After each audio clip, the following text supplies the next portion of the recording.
주 안에서 평안하셨습니까? 주심교회 나인상 목사입니다. 한 주간 동안 어떻게 지내셨습니까? 지난주까지 우리가 창세기 8장을 살펴보았습니다. 창세기 8장까지. 오늘 이 시간에는 한 45분, 50분 정도 창세기 9장서부터 또 하나님의 생명의 말씀을 한번 함께 은혜 나누도록 하겠습니다. 하나님께서 이제 대홍수를 내리셨죠. 대홍수를 내리신 후에 다시 이제 그 노아와 그 가족들을 땅에 정착시키면서 모든 것을 새롭게 만드십니다. 그리고 노아에게 이제 새로운 사명을 주시죠. 새로운 역사를 펼쳐 나가야 되는 그 사명을 받은 노아가 있죠. 그리고 그 노아는 이제 그 하나님의 그 은혜로부터 축복과 또 명령을 받게 됩니다. 하나님은 노아를 통해서 어떤 축복과 명령을 하고 계실까요? 오늘 말씀을 한번 보면서 우리 9장에서 나타난 하나님의 은혜를 살펴보도록 하겠습니다. 먼저 우리 9장 1절과 2절을 살펴보면 하나님이 노아와 그 아들들에게 복을 주시며 그들에게 이르시되 생육하고 번성하여 땅에 충만하라. 땅의 모든 짐승과 공중의 모든 새와 땅에 기는 모든 것과 바다의 모든 고기가 너희를 두려워하며 너희를 무서워하리니 이들은 너희 손에 붙이었음이라. 아멘. 자, 하나님께서 그 홍수 후에 새로운 인류의 조상이 된 노아와 그 가족들에게 생육하고 번성하여 땅에 충만하여 만물을 다스리라는 축복을 내려주시는 것이죠. 명령을 내려주시는 겁니다. 이것은 우리가 어디서 들어보지 않았습니까? 태초에 아담에게 주신 축복과 명령과 비슷하죠. 창세기 1장 26절서부터 28절에 보면 하나님이 비슷한 말씀을 명령을 내리십니다. 28절에 보면 하나님이 그들에게 복을 주시며, 창세기 1장 28절입니다. 하나님이 그들에게 복을 주시며 그들에게 이르시되 생육하고 번성하여 땅에 충만하라. 땅을 정복하라. 바다의 고기와 공중의 새와 땅에 움직이는 모든 생물을 다스리라 하시니라. 아멘. 자, 이렇게 노아 홍수의 모든 생명들이 새롭게 태어나는 새로운 인류의 조상이 되는 노아에게 아담에게 내려주셨던 그 명령과 축복을 비슷하게 내려주시고 있는 것입니다. 이것이 노아에게 나타난 명령과 은혜인 것입니다. 그리고 또 한 가지는요, 아담에게 하나님께서는 채식만을 먹으라고 허락해 주셨습니다. 아담에게는 채식을 먹어라 라고 명령하셨죠. 그래서 창세기 1장 29절에 보면 아담에게 이렇게 말씀하십니다. 하나님이 가라사대 내가 온 지면에 씨 맺는 모든 채소와 씨 가진 열매 맺는 모든 나무를 너희에게 주노니 너희 식물이 되리라. 아멘. 자, 이렇게 해서 아담과 하와는 채식주의자가 된 거죠. 예, 채식만 먹게 되어 있습니다. 그러나 노아의 가족들에게는 육식을 허용하십니다. 육식을 허용하시면서 이렇게 말씀하십니다. 창세기 9장 3절에 노아에게 말하죠. 무릇 산동물은 너희의 식물이 될지라 채소같이 내가 이것을 다 너희에게 주노라. 아멘. 그러니까 하나님께서 노아에게는 홍수 심판 이후에 노아와 노아 가족들에게는 채식뿐만이 아니라 육식을 할 수 있도록 하나님께서 말씀해 주셨다라고 성경에 기록하고 있는 것입니다. 그런데 우리가 왜 노아에게 육식까지 허용하셨을까요? 왜냐하면 아담은 낙원에서 아무 문제 없이 천국과 평안한 그런 환경 가운데서 살았습니다. 그와는 달리 이제 노아는 이미 타락한 세상 가운데 땅이 오염돼서 가혹한 자연 환경과 이제 씨름하면서 살아야 되지 않습니까? 더 힘이 필요하고 더 에너지가 필요한 것이죠. 그래서 아마도 그 육식을 함께 허용해 주시지 않았나. 더 많은 힘과 더 많은 에너지를 사용해서 땅에 하나님께서 명령하신 그 명령들을 잘 감당하라는 또 하나의 하나님의 은혜가 되는 것이죠. 그러므로 우리가 육식을 취할 때 또 음식을 취할 때 내 건강을 위해서이기도 하지만 그 본래 목적은 하나님의 말씀을 다 이루기 위해서 우리가 음식을 먹는 것입니다. 무조건 건강해져야 되만 된다, 이거는 아니죠.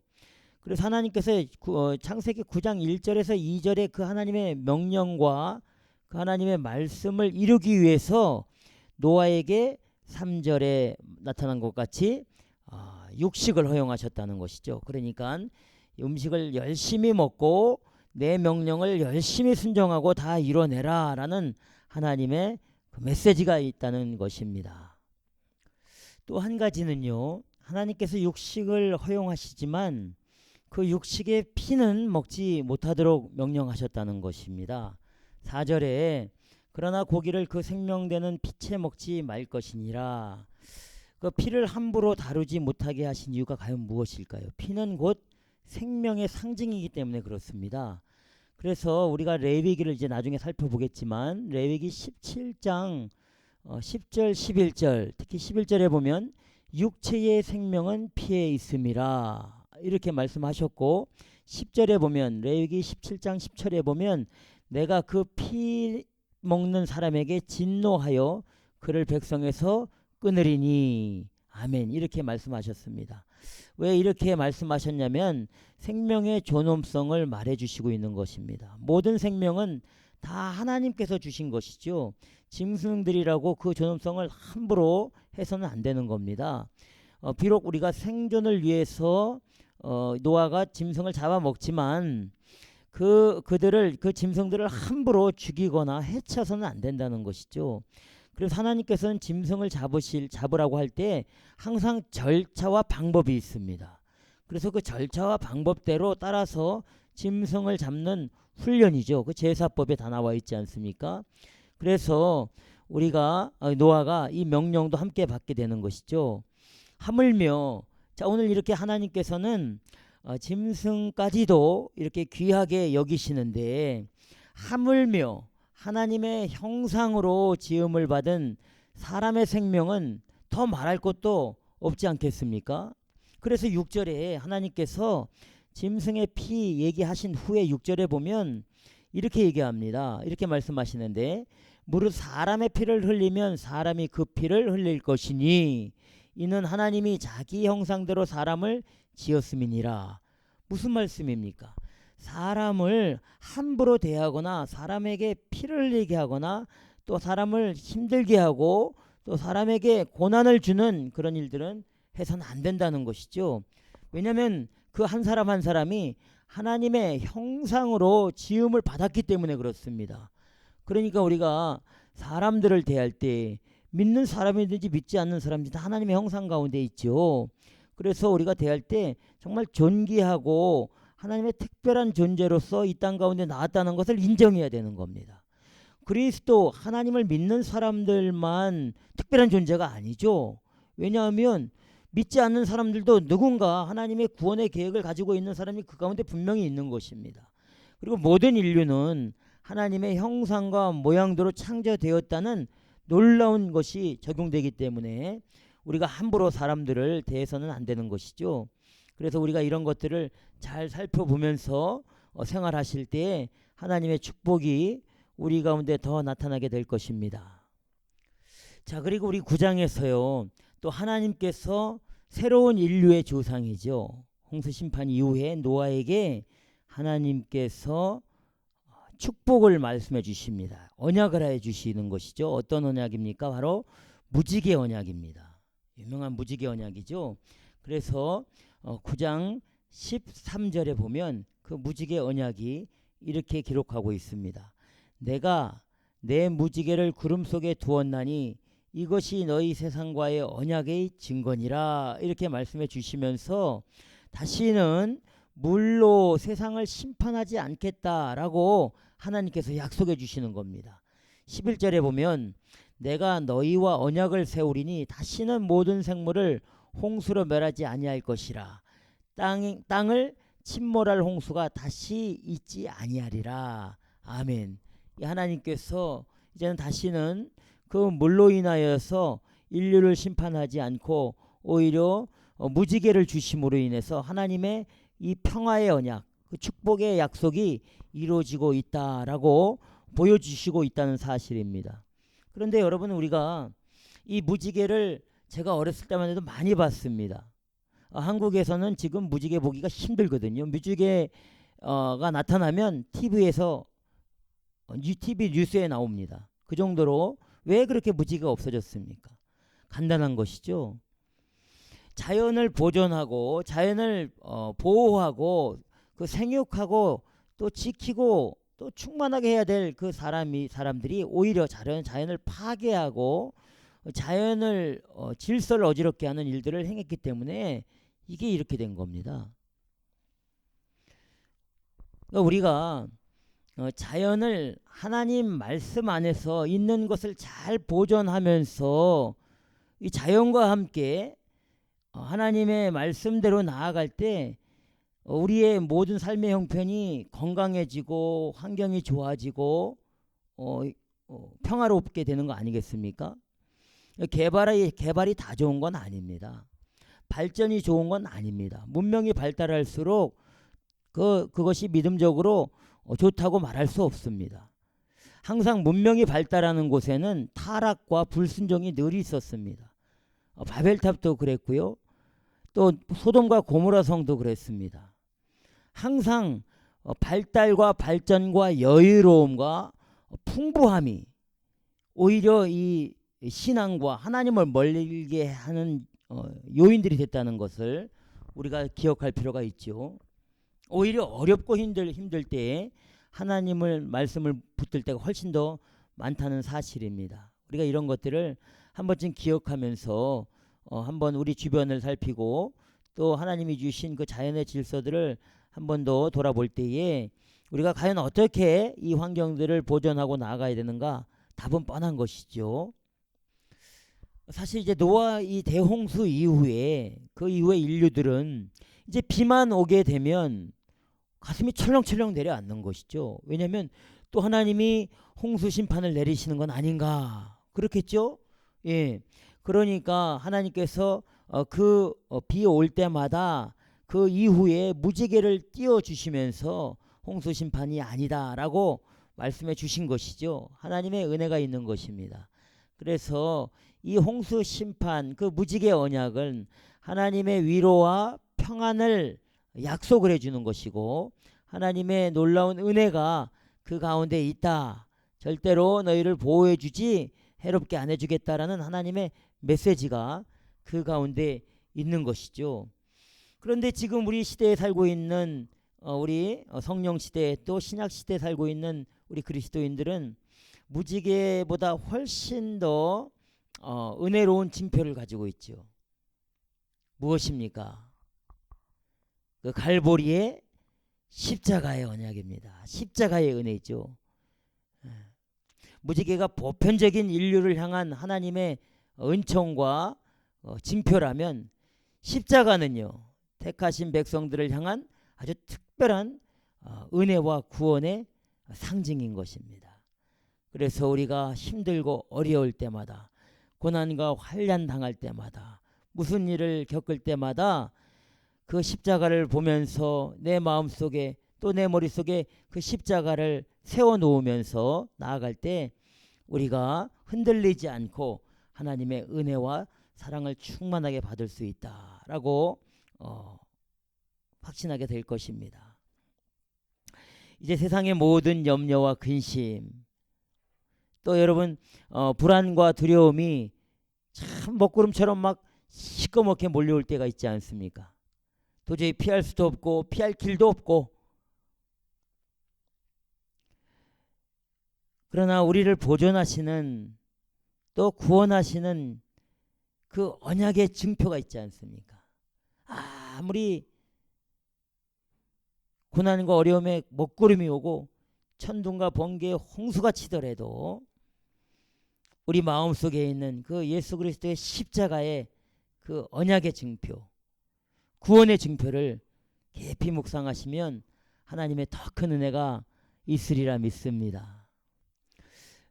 이 사건 이후에, 무지개 언약 사건 이후에 노아 가족에게 또 어려운 일이 닥칩니다. 노아가 포도주를 마시고 장막에서 벌거벗은 채로 누워 자는 것이죠. 물론 이것이 옳은 일은 아닙니다. 그러나 이 성경 본문에 보면 창세기 9장 18절에서 29절까지 나오는 이 본문에 보면 노아에게 하나님께서는 선한 일이라고 말하진 아니하시지만 노아의 그 허물을 보고 반응하는 그 세 아들의 모습을 보면서 그 세 아들에게 축복과 저주로 하나님께서 말씀하고 계시다는 사실입니다. 이 노아가 술이 포도주에 취해서 장막에서 벌거벗은 채로 누워 자고 있을 때 이 아들 함이 들어가서 그 노아의 벌거벗은 모습을 보고 자기 아버지의 벌거벗은 모습을 보고 그만 나아가서 막 떠버리는 것이죠. 그 형제들 두 명에게 야벳과 셈에게 가서 얘기를 합니다. 지금 아버지가 벌거벗어서 지금 누워서 자고 있다. 한번 가서 봐라. 그 얘기를 들은 이 셈과 야벳은요 어떻게 반응합니까?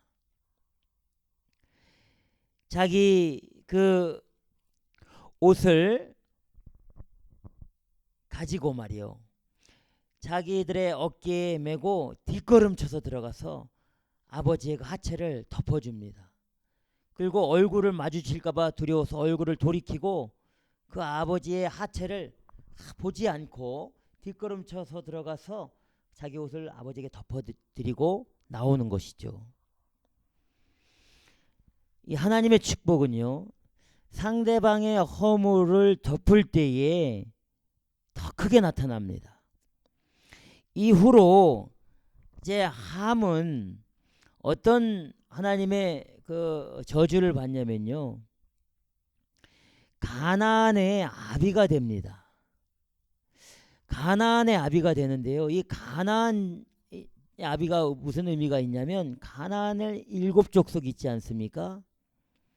그 가나안의 적과거리 흐르는 땅이 맞는데 그 가나안의 축복이 그 먼저 이 함의 후손들에게 허락이 되지만 결국은 이 셈 후손을 통하여서 그러니까 이스라엘의 정통성 있는 하나님의 언약을 받는 민족들에 의해서 그 가나안 족속들 함의 후손들이죠. 후손들이 쫓겨가고 멸망당하는 그런 일이 발생하게 된다는 사실입니다. 그러니까 우리가 무슨 일을 하든지 어떤 행동을 하든지 간에 정말 사려 깊게 행동해야 됩니다. 믿음을 가지고 해야 되는 것이죠. 셈과 야벳은 평소에도 그런 깊은 믿음을 가지고 허물을 덮는 그런 신실한 행동을 보였고 이 함은 경망스럽게 아버지 하체를 보면서 웃음거리를 만들고 그 허물을 다른 사람에게 알려서 드러내는 그런 일을 했던 것입니다.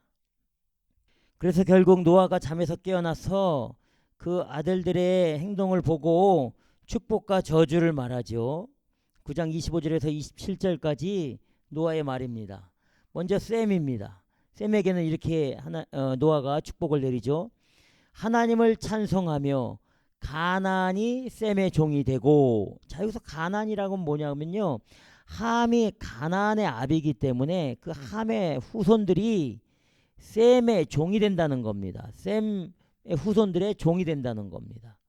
얼마나 이 한순간의 이 잘못으로 이렇게 큰 차이를 누리지 않습니까? 그 차이는 뭐냐면요, 허물을 덮어주느냐 밝히느냐, 이 차이입니다. 그래서 우리 주님께서도 항상 말씀하시지 않았습니까?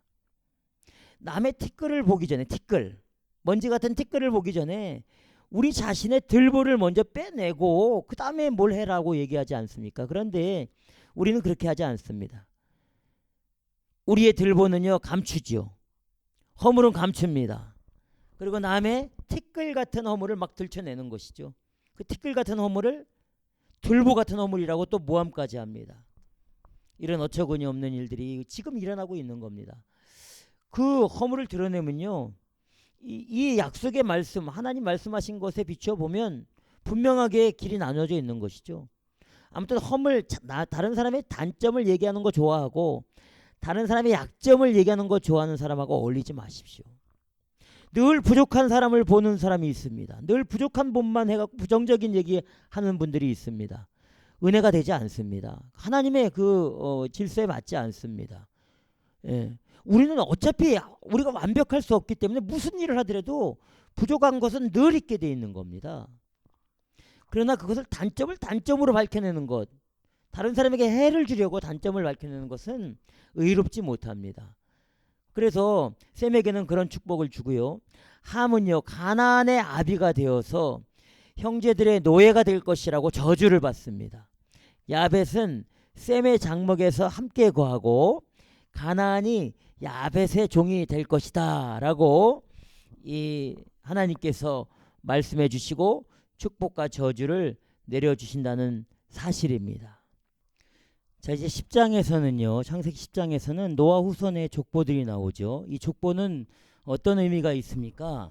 하나님께서 말씀하신 노아에게 명령하신 것이죠. 9장 1절과 2절에 말씀하신 것, 생육하고 번성하여 땅에 충만하라. 그리고 모든 짐승과 공중에 나는 새와 땅의 모든 것을 잘 다스려라. 그들이 너희를 무서워하리니 그것들을 모두 너희의 손에 붙였습니다. 이 약속의 말씀을 이루시기 위해서 이 창세기 10장에 보면 그 족보가 나오죠. 그래서 세 아들의 족보가 잘 기록되어 있습니다. 10장 2절에서 5절까지 야벳의 후손들의 이야기가 나오죠. 그래서 거기에는 여러 가지 아들들의 이름이 나오는데 고멜, 마곡, 마대, 야완, 두발, 메색, 디라스, 이런 가계도가 나오고요. 10장 6절에서 20절까지 이 함의 가계도가 나옵니다. 함의 가계도가 어떻게 나오냐면 후손들이 구스 아시죠? 구스, 그 다음에 미스라임, 그 다음에 13절 14절에 보면 가슬루힘이라는 그 후손이 나오는데, 이 가슬루힘은 나중에 블레셋의 조상이 됩니다. 그러니까 함의 후손 중에 블레셋이 나온다는 사실. 블레셋 아시죠? 골리앗의 장수. 골리앗이 그 블레셋의 장수였죠. 그 다음에 가나안이 나옵니다. 가나안에는 이렇게 기록하고 있습니다. 시돈, 헷 족속, 여부스 족속, 아모리 족속, 기르가스 족속, 히위 족속, 알신, 아루앗 족속, 스말, 하맛 족속. 자, 이 가나안, 함이 가나안의 아비가 되어서 이 가나안을 낳고 가나안의 후손들이 이렇게 이름이 기록되어 있는데, 이제 앞으로요, 하나님께서 아브라함을 부르시면서 이 가나안에 대해서 구체적으로 말씀하시면서 가나안의 족속들을 하나님께서 어떻게 해요?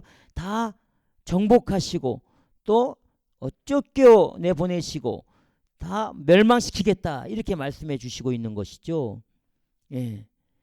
계속해서 이제 가나안이 이제 성경에 등장하게 되는 겁니다. 7 족속이, 그 7 족속의 뿌리가 되는 것이 바로 함입니다. 함. 특히 여부스 족속 같은 경우는요, 여호수아가 정복할 때에 이 거짓말을 쳐가지고 평화 조약을 맺습니다. 이 여부스 족속의 왕이 여호수아와 평화 조약을 맺어서 계속해서 예루살렘에 살게 되어 있습니다. 그래서 여호수아 때 그 여부스 족속을 완전히 쫓아내지 못하고 다윗왕 시대 때 마지막으로 이 여부수족을 완전히 정벌하지요. 그래서 가나안의 완전한 정복은 여호수아가 아니라 다윗왕 때 완전히 이루어지는 겁니다. 남북 통일을 이루고 모든 거민들을 가나안에서 다 내어쫓은 완전한 하나님의 말씀을 다 이룬 때가 바로 이 다윗왕 때였다는 사실이죠. 이거 참고로 한번 알아주시고요. 함의 후손 중에 가나안이고 가나안의 아들들 중에 7족속이 나왔다는 사실. 그리고 앞으로 성경에서는 계속 가나안의 7족속에 대해서 부정적인 얘기를 하나님께서 말씀해 주시고 있다는 사실입니다. 그리고 셈의 가계도가 나옵니다. 셈의 가계도가 10장 21절에 31절까지 나오는데요. 한번 읽어보시면서 살펴보시면 될 거고요. 이러한 하나님께서 가계도를 말씀해 주신 것은 하나님의 은혜이고 하나님의 섭리가 다 계획되어 있는 것입니다. 아까 함에게 저주했던 그 노아의 말 알고 계시죠? 어떻게 함에게 말했습니까?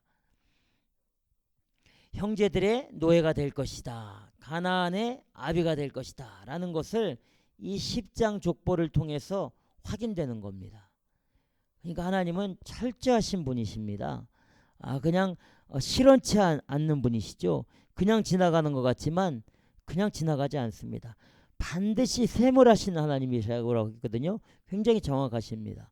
그러면 우리가 하나님 앞에 선한 일을 하고 하나님 앞에 의로운 일을 하면 지금 당장 변화가 나타나지 않을지라도 나중에 역전을 시켜주신다는 사실입니다.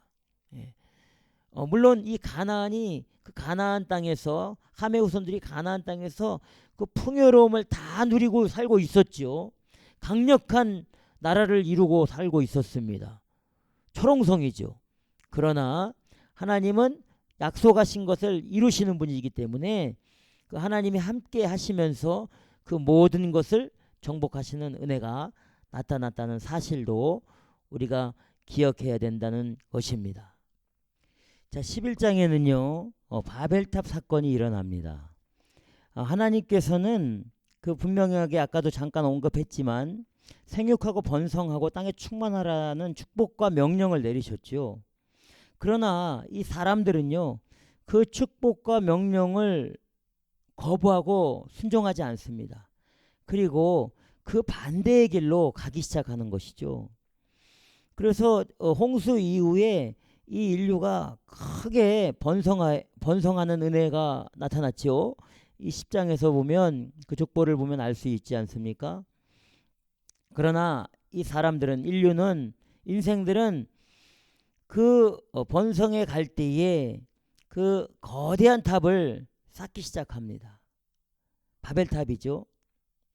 이 바벨탑의 의미가 헛소리라는 의미입니다. 바벨의 의미가 헛소리라는 의미죠. 하나님께서는 사람들이 온 지면에 충만하고 또 번성하기를 원하셨습니다.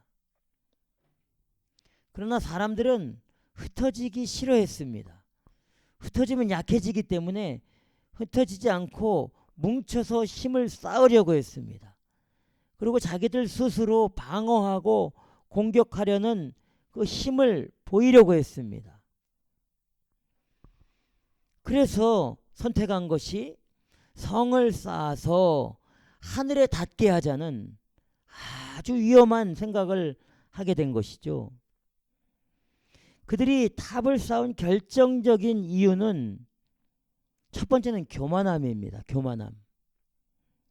하나님처럼 되고자 하는 교만의 그 형질, 유전자가 아담으로부터 이어져 내려온 것이죠. 하나님과 같이 되고자 하는 그 인간의 욕망과 정욕이 탑을 쌓게 한 겁니다. 그리고 하나님보다 더 능력 있는 자기 이름을 나타내고자 했던 것이죠. 다 교만함 때문입니다. 그러니까 인간의 자랑, 우리의 이성의 자랑은요. 신앙이나 하나님께 영광이 돌리지 못합니다. 두 번째는 불신입니다. 그 바벨탑을 쌓았던 사람들은 다시는 대홍수 심판을 내리지 않겠다고 하신 하나님의 무지개 언약을 믿지 못했습니다. 하나님의 약속과 그 언약을 믿고 순종하는 대신에 하나님의 은혜가 없이도 붕괴되지 않고 하나님이 마음대로 비를 퍼부어도 안전하게 살 수 있는 그런 성을 그 하늘 꼭대기까지 쌓았다고 하는 것은 뭐냐면 우리가 죽으면 하나님도 같이 죽습니다라는 아주 위험한 생각입니다.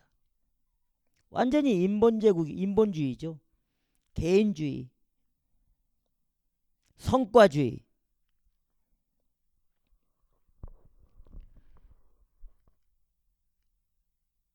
이런 일들을 하나님이 보고 가만히 계시지 않죠. 그래서 하나님은 언어를 혼잡하게 만듭니다. 그리고 그들이 흩어지도록 만들어 주시는 것이죠. 스스로 흩어지지 않으니까 하나님의 강권적인 역사로 흩어지게 만드시는 겁니다.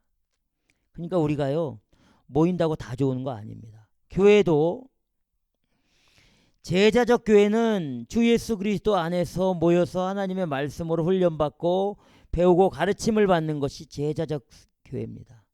부름받은 교회죠. 그러나 교회는 두 가지 성질이 있어야 됩니다. 부름받은 교회와 보냄을 받은 교회, 사도적 교회가 동시에 이루어져야 되는 것이죠. 이 시대의 교회는요 모여서 예배드리고 은혜를 나누고 말씀으로 훈련받는 이런 부르심을 받은 교회가 있어야 되고 동시에 그 교회는 보냄을 받아야 되는 겁니다. 어디로? 세상 가운데로 파송되어지는 성도의 그 보냄이 나타나야 된다는 것이죠. 그래서 우리가 세상 가운데 살 때에 성도로서의 삶을 살 때에 진정한 사도적 사명을 감당하는 겁니다. 교회에서는 하나님의 일을 하고 세상에서는 완전히 세상 일에 빠져서 하는 것은 이것은 사도적 사명을 감당하지 못하는 겁니다. 정말 이 땅 가운데 원하시는 것은 흩어지는 겁니다. 세상 가운데로 보내져야 되는 겁니다. 그런데 우리가 그렇게 합니까? 어떻게든지 교회 안에서 내 교회 울타리 안에서 보호하려고 하는 그것도 하나의 교만함이죠. 바벨탑이 그랬으니까요. 그러면 하나님 어떻게 하십니까? 흩으시는 거죠. 왜냐하면 교회의 사명은 어디에요? 세상 가운데에서 소금이 되고 세상 가운데서 빛이 되는 그런 사명이 우리에게 있고 땅 끝까지 이르러 복음의 증인이 되는 그 지상 명령이 우리에게 떨어진 이상은요 우리가 교회에서 머물러서는 안 되는 겁니다. 교회에서는요 훈련받고 준비하는 곳입니다. 그리고 훈련받고 준비하고 은혜 받은 것을 가지고 나가야 되는 것이죠. 바벨탑은 그 백성들은 모여서 자기 힘을 가시하고 자기 능력을 가시하고 자기 규모를 가시하고 자기 능력을 가시했던 것이죠. 결국 하나님은 그것을 흩으셨다는 사실입니다. 우리도 이것을 깊이 한번 묵상하고 돌아볼 필요가 있는 것이죠. 그래서 우리가 이 시간에 그것도 한번 짚고 넘어갔습니다. 그리고 그 바벨탑 심판 후에 하나님께서 내려오셔서 그 언어를 혼잡시켜 놓으시고 다 흩으신 후에 심판 후에 11장 10절에서 26절까지 다시 셈이 아시지 않습니까? 셈의 가계도가 나옵니다. 굉장히 중요한 가계도인데요. 이것은 하나님의 축복의 가계도입니다. 하나님의 그 믿음의 가계도가 되는 것이죠. 그 후손들이 나오게 되는 겁니다. 이 가계도에는요, 이 족보에는 아브라함을 거쳐 다윗을 지나가서 예수 그리스도까지 이어지고 있는 아주 그 믿음의 뿌리를 가지고 있는 가계도가 나온다는 사실입니다. 이 성경에는 여러 곳에서 그 족보가 나오는데요. 굉장히 복잡하고 또 사람 이름도 많이 나와서 힘든데 사실 이 가계도에 하나님의 엄청난 은혜와 하나님의 섭리가 다 그 안에 있는 것입니다. 미리 하나님의 뜻을 다 볼 수 있는 것이죠. 그래서 이 가계도를 보면, 족보를 보면 셈을 비롯해서 셈, 그 다음에 아르박삭, 셀라, 에벨, 벨렉, 루, 수룩, 나홀, 데라, 아시죠? 아브라함의 아버지 데라가 나오는 겁니다. 그리고 데라로부터 아브라함이 나오고요. 그 다음에 하란을 통해서 롯이 나오는 겁니다. 롯 아시죠? 그래서 우리가 이런 가계도, 이제 이 가계도가 앞으로 성경 중요한 시점마다 이 족보가 나오면서 이 아브라함으로부터 시작되는 이스라엘의 민족의 조상이 계속해서 다윗을 통해서 우리 주 예수 그리스도까지 이어지는 신실한 영적인 가계도를 보여주고 있다는 것입니다. 그러니 셈의 그 훌륭한 그 순종과 그 사랑, 허물을 덮는 것이, 그 아버지의 그 허물을 덮어주는 그 신실함이 이런 엄청난 축복의 길로 나갔다는 것. 그러니까 여러분, 허물 보지 마십시오. 예. 다른 사람의 단점, 약점 보이기 시작할 때부터요, 그건 내 자신에게 문제가 있는 겁니다. 예. 그래서 싸움이 일어나고 패가 나눠지고 당을 짓고 모함하고 변명하고 떠넘기고 시기, 미움, 질투가 이런 허물을 덮지 않기 때문에 그렇습니다. 허물을 덮는 게 뭡니까? 허물이 아니라 아주 티끌 같은 허물을 가지고 들보와 같은 허물이라고 말하고 다니는 인생들이 우리들입니다. 우리가 있잖아요. 다른 사람 허물 보이고 약점 보이면요, 회개해야 됩니다. 그래야 우리 믿음으로 갈 수 있습니다. 이렇게 해서 창세기 11장까지 그 하나님의 은혜를 살펴보았습니다. 자, 이제부터 창세기 12장부터 족장 이야기가 나옵니다. 창세기 12장서부터 마지막 장까지 족장 이야기가 나오는데요. 50장까지. 창세기 12장서부터 25장 11절까지 아브라함 이야기가 나옵니다. 그리고 창세기 25장 19절부터 35장 29절까지 야곱의 이야기가 나오고요. 창세기 37장 1절서부터 50장 26절까지 요셉 이야기가 나오면서 그 요셉 이야기의 중간에 창세기 38장에 유다의 이야기가 잠깐 등장하게 됩니다. 그래서 이 네 명의 족장들을 통하여서, 물론 여기 이삭도 들어가지만 족장들을 통하여서 아주 훌륭한 하나님의 섭리를 볼 수 있게 되는 것이죠. 자, 이 특별히 오늘 말씀 전에 아브라함, 야곱, 요셉의 이야기, 족장들의 이야기 속에서 유사점들이 있습니다. 어떤 유사점들이 있냐면 아브라함, 야곱, 요셉 세 사람이 다 집을 떠납니다. 아브라함은 하나님의 명령으로 집을 떠나고, 야곱은 형 에서를 피해서 집을 떠나고, 요셉은 형들에게 배신당하여서 노예로 집을 떠날 수밖에 없는 것이죠. 그리고 세 사람 다 어떻게 해요? 형제와 친척들과 싸움합니다. 그리고 세 사람 다 애굽으로 내려가죠. 아브라함도 가뭄 때문에 애굽에 내려갑니다. 또 야곱도 애굽으로 내려가죠. 그리고 누굽니까? 요셉도 종으로 팔려서 애굽으로 내려가는 것이죠. 이런 또 하나님의 특징적인 것을, 성경의 특징적인 것을 잠깐 말씀드렸습니다. 자, 이제 아브라함의 그 발자취를 한번 따라가 보겠습니다. 하나님이 아브라함을 어떻게 부르시고 또 하나님께서 어떠한 약속을 주시고 아브라함은 그 하나님의 명령과 약속에 어떻게 반응하는지, 이것을 보면서 우리의 인생의 삶도 거기 함께 적용시키면 우리의 갈 바를, 우리의 목적지를 정확하게 알 수 있을 것입니다. 자, 하나님은 본토, 친척, 아비의 집을 삼중, 그러니까 떠나라고 하는 거죠.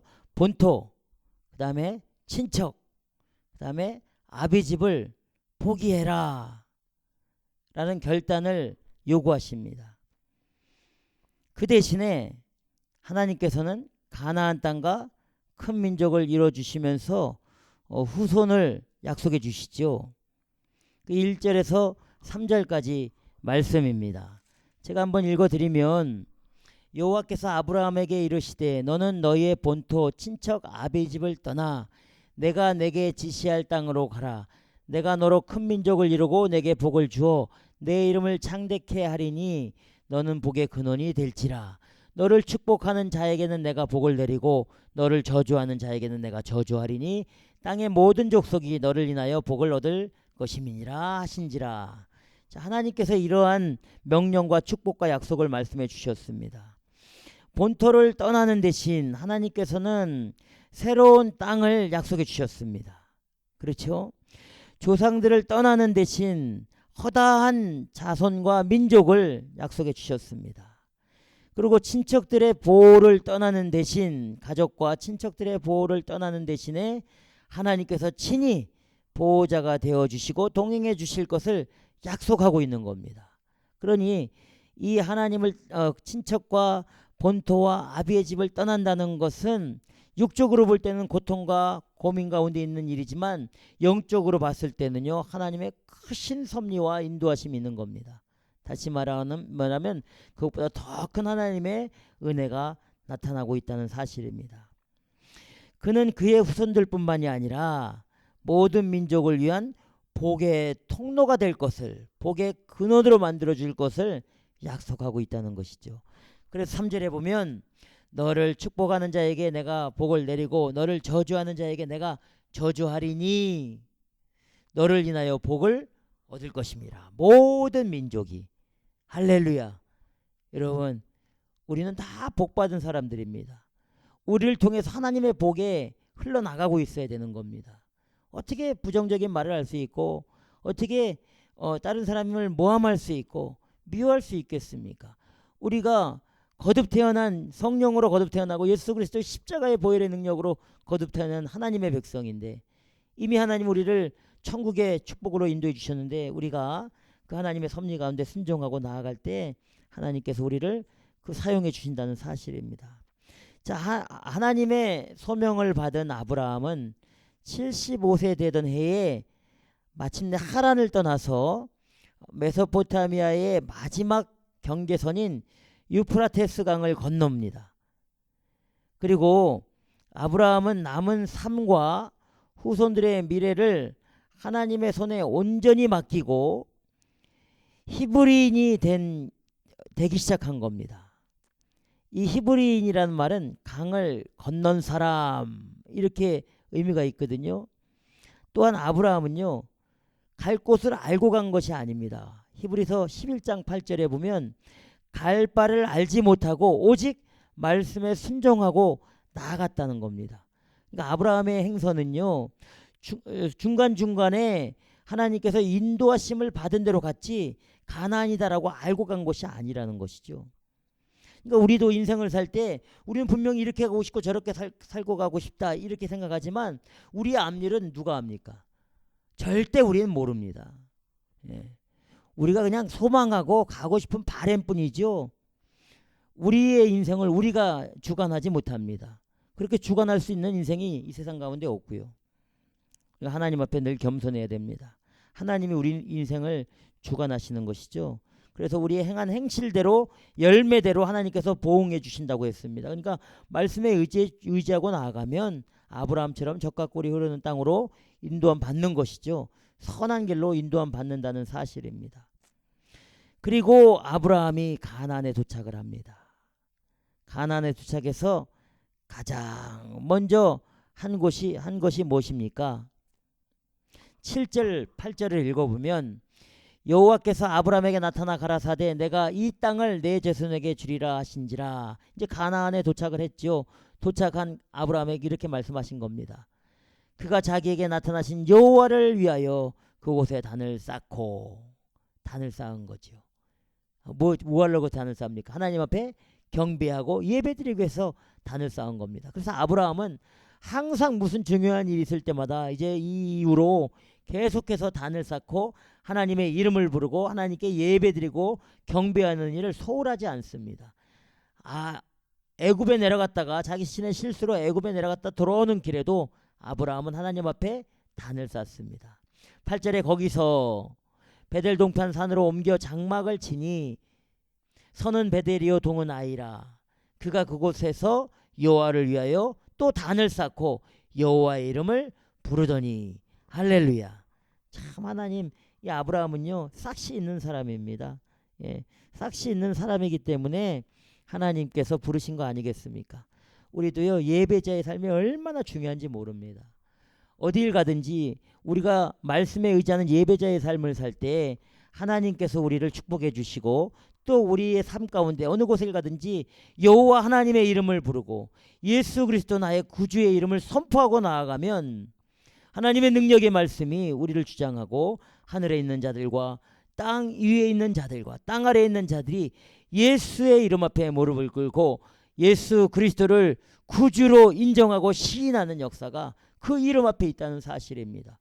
그러므로 우리가 하나님 이름만 선포하고 하나님 앞에 예배만 잘 드리고 신실한 말씀의 사람으로만 나가기만 하면 하나님의 힘이 다 승리케 해주시고 능력으로 축복해 주신다는 사실을 믿고 나아가시기를 꼭 기대하면서 축원합니다. 지금까지 우리가 12장까지 살펴보았습니다. 9, 10, 11, 12 4장을 살펴보았는데 좀 어떻습니까? 우리가 계속해서 다음 시간에는 다음 주에는 13장을 살펴볼 텐데요. 이제 앞으로 제가 CD를요 제 설교 주일 설교 녹음과 설교와 이 함께 떠나는 성경여행 창세기서부터 나아가는 이 강의 이야기 성경 강의 이야기를 함께 한 CD에 넣을 겁니다. 그래서 그 롯데 앞에 섹션에 우리 초심교회 설교 CD 그리고 밑에 함께 떠나는 성경 이야기 CD가 있는데 이것이 하나로 한 CD에 두 개가 같이 들어가 있죠. 그래서 80분을 최대한 활용을 해가지고 두 개가 동시에 들어갈 수 있도록 제가 서비스를 하려고 합니다. 위에서 기도해 주시고요. 혹시 성경이나 기도가 필요하신 분, 더 궁금하신 분이 있으면 그 CD 앞에 주소와 전화번호, 그다음에 이메일이 있습니다. 그래서 그 이메일로 연락을 해주시던가 전화를 주시면 제가 좀 더 친절하게 자세하게 설명해 드리고요. 혹시 지나간 우리 창세기 서론부터 했는데 지나간 이야기